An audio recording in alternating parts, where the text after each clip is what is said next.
Hey everybody, welcome back. Today we are going to be throwing some planters / flower pots for wood fire number 2. So let's go.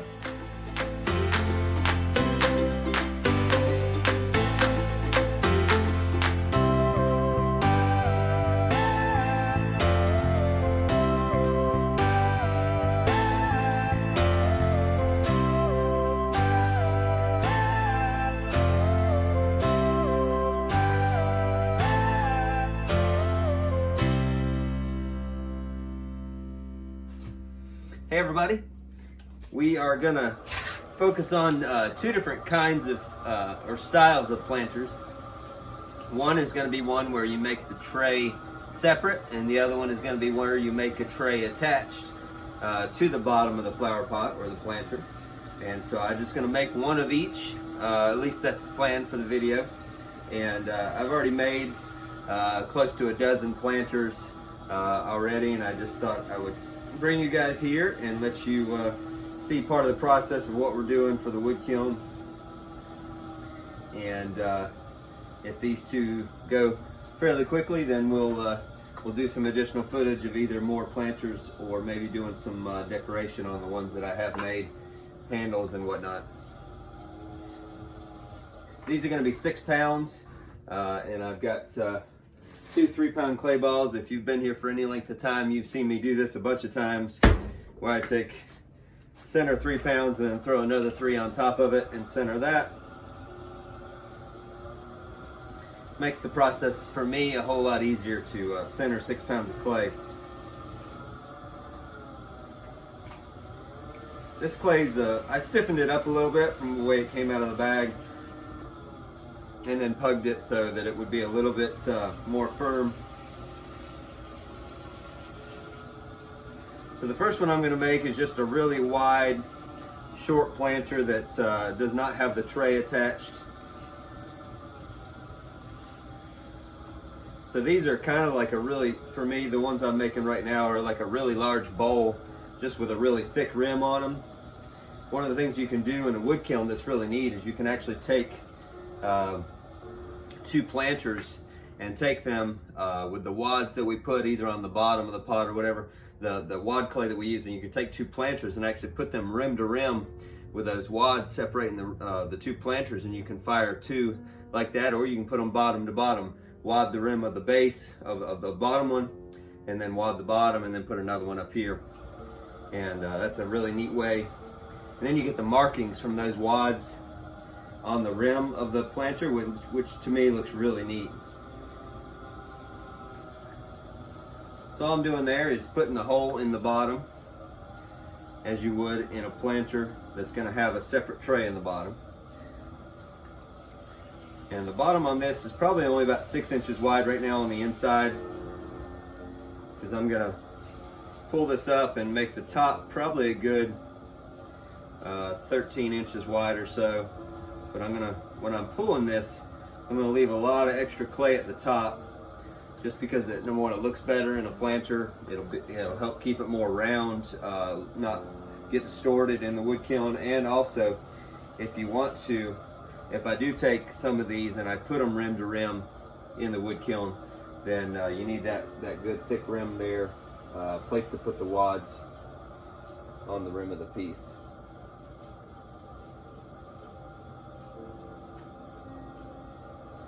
So when I'm pulling, I pretty much stop right below the top, and I don't pull all the way through. So you can see I've got a bunch of that clay left right at the top there. But this clay needed to be a little bit stiffer just so I could do the shape, and so that as I make these, it doesn't buckle when I mess with that thicker top, with it being a lot thinner right underneath that.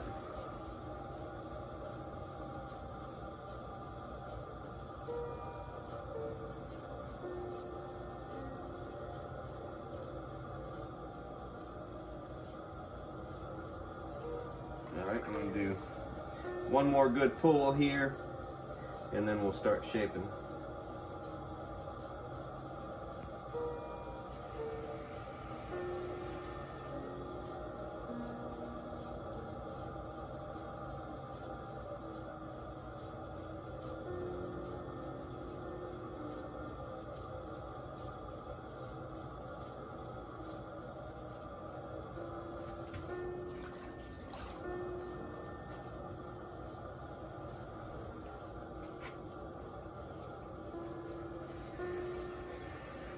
make my little foot on the bottom there first.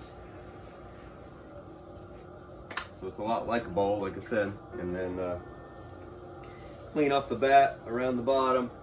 And then if you guys don't do this, you've probably seen me do this, but when I add water to a piece, I never just take my hand and just scoop water on it. I always take my sponge and I get it wet, and then I'll just take and squeeze it slightly and run it down the inside or the outside of the piece. I control how much water and where I put that water. It really will help you in the process of throwing pieces to not add too much water.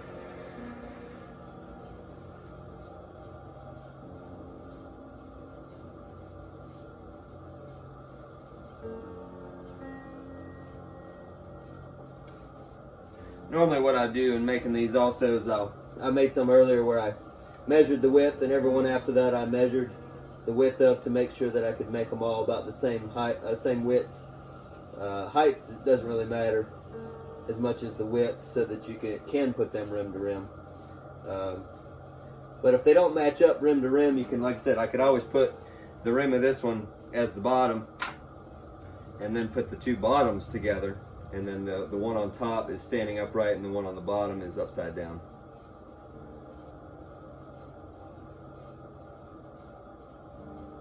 So there's options.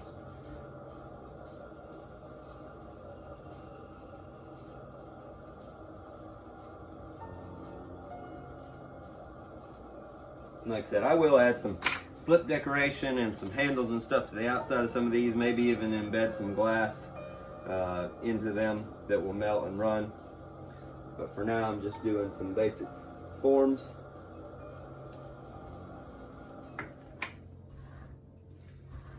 All right. So there is a 6-pound planter that I'll have to make a separate tray for, but you can see there, got the hole in the bottom and a really nice round form there. All right, now we'll make one with the base, the tray attached, and it'll definitely be a different shape. It'll probably be one of the, like a taller form. It'll still have some nice shape to it, but it'll be a taller form rather than a really wide one like that. That would be a really hard shape to have an attached tray, just because of how belly out that is. I mean, it would be possible, but it'd be more difficult.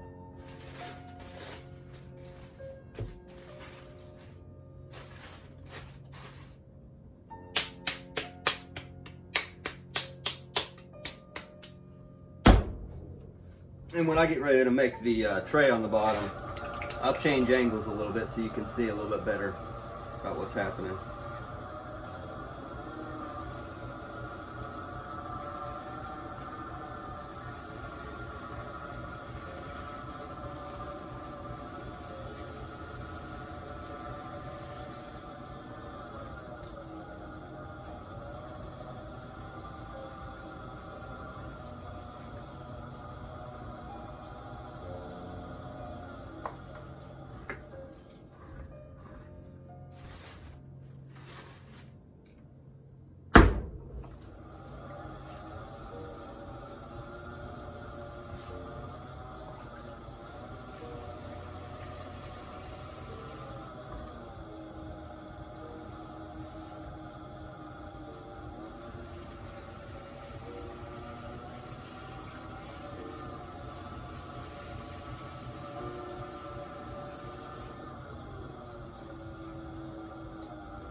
All right, I'm gonna start with this clay ball.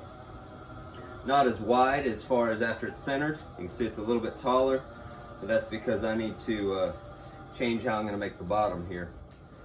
All right, so the first thing I have to do before I actually make the pot, at least the way I've made these, is I have to separate the clay out that I'm gonna make the tray out of, then throw the top of the pot, which actually is part of what makes these difficult.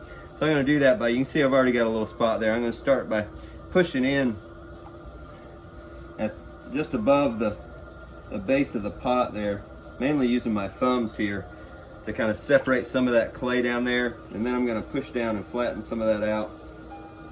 Go ahead and leave like a pancake around the bottom of the pot. that I can later come back and turn up as the tray. Okay. So now I've got a lot of this clay on top here that I can make the planter out of.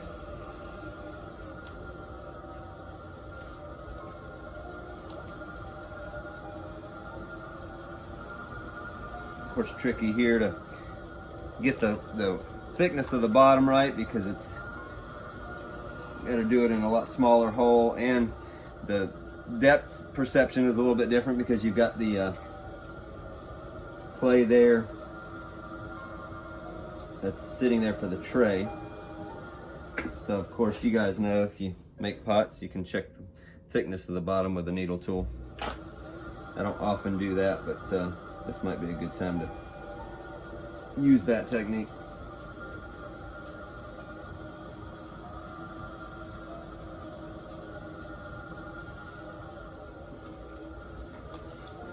All right. Like I said, this is where it gets tricky. To make these in a large scale is tricky because of having to separate that clay, and then you're having to work with all this clay in the center that's a lot smaller than, like I said, are kind of, you got to already starting with a skinnier base, and it gets tricky. You really have to have a lot of steadiness and really make these work out.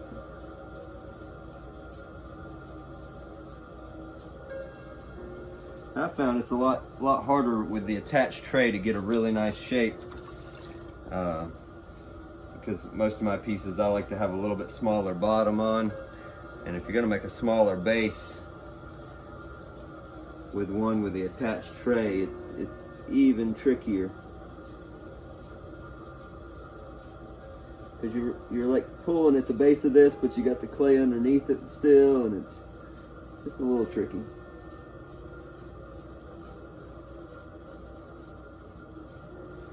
I guess with these, with the attached tray, you wouldn't necessarily probably fire these rim to rim, but I'm still going to try to have a thicker rim on top, because I think it'll look better.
I had a little bit of a wobble there in the top. I'm just going to try to work with it, because I can't really afford to cut this off with all the thickness that's up there.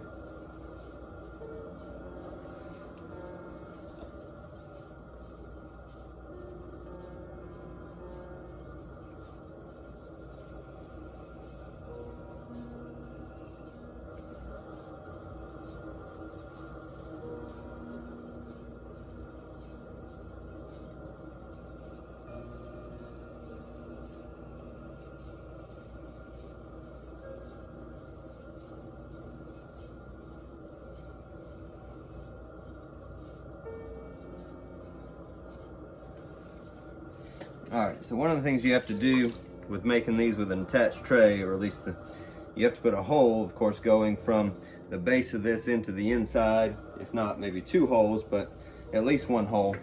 And you really need to do that before you raise up the tray, the outside edge of the tray, because then it's too hard to get back under there and make that.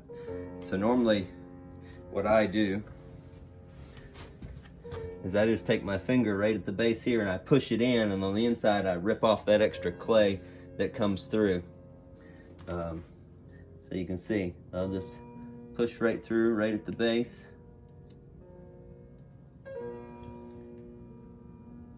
And then where my finger came through, I'm just gonna take my other hand and rip that extra clay off right there that I pushed through.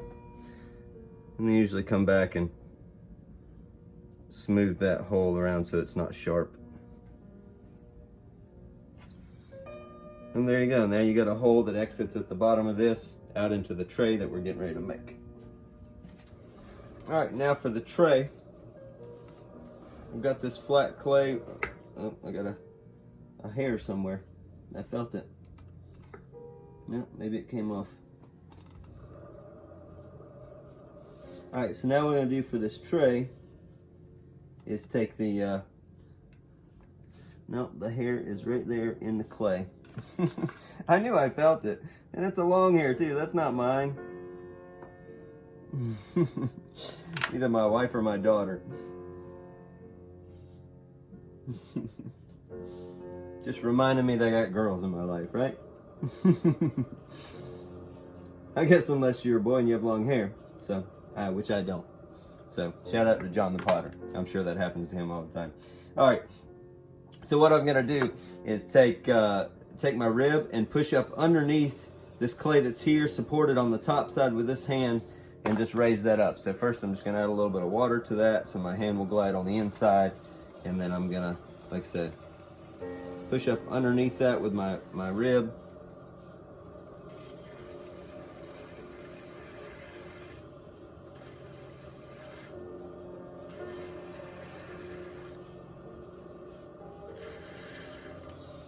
And that's why you have to put that hole in there to begin with, or at least it's easier, because now it would be very difficult to get back down under there and put that hole in there. I've seen people put 2 holes, but I figure if there's only 1 hole in a regular planter, then that hole will suffice for one this shape as well. All right, guys, well, that's gonna complete part 1 of this video. I've never done a 2-part video necessarily, but after editing this much of the video, I thought, you know what, I've got about 17 or 18 more minutes of video already recorded, and I thought we'll just break it up, and this will be part 1 of the planters for wood firing number 2, and then part 2 will be where I put the handles and the decoration on them, because I already have that recorded, and I already started editing that, and I'm like, man, this is gonna be a whole nother 18 minutes, and instead of having one like 38 or 40-minute video, I just break it up, and this will be part 1, and then we'll do part 2 in another video. So anyway, thank you guys as always for watching the videos, for being here and supporting the channel. And if you like what you see and like what you've been seeing in my videos recently, then subscribe before you go, and give it a thumbs up, and share it if you like. And I hope it helped you. I hope it inspired you. And if it did, subscribe, go make amazing pots, and we'll see you in the next video. All right, thanks guys. Bye.